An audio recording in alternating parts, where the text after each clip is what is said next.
A 2008 agreement between Miami-Dade County and Jeffrey Loria and his partners saw the county fund most of the $515 million government-owned Marlins Stadium in Little Havana. In exchange, the county was promised the right to 5% of any profits Loria co-earned if they sold the team within 10 years.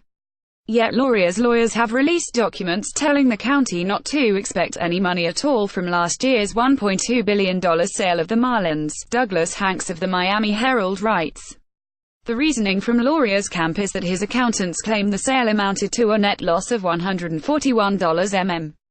The breakdown they offer begins with a $625 mm agreed to underlying value of the franchise, $280 mm in debt, circa $300 mm in taxes tied to the sale, and a write-off of the $30 mm fee paid to financial advisors.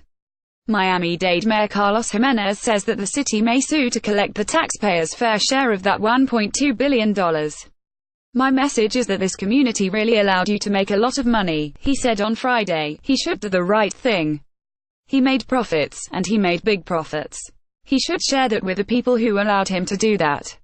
Here are a few other tidbits from around the league's eastern teams. Newly acquired Rays infielder Christian Arroyo was working out at Tropicana Field on Friday morning, Bill Chastain of MLB.com writes.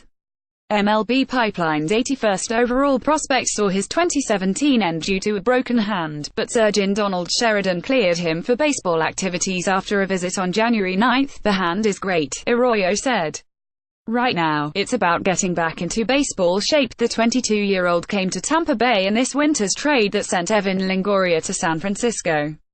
He hit .192, .244, .304 across 135 plate appearances with the Giants last year in his first taste of big league action, and figures to be in the Rays infield mix for the coming.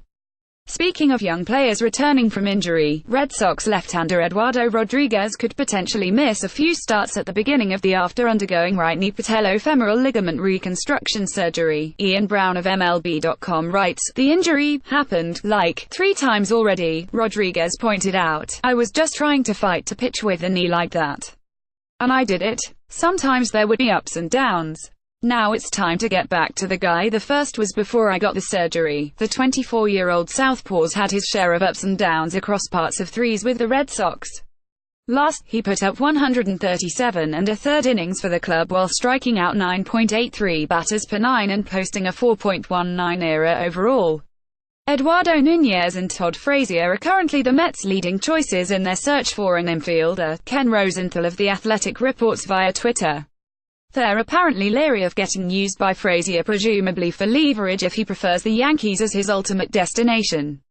In addition, the Mets are reportedly reluctant to bring back second baseman Neil Walker, and aren't getting any traction in their efforts to acquire Josh Harrison from the Pirates.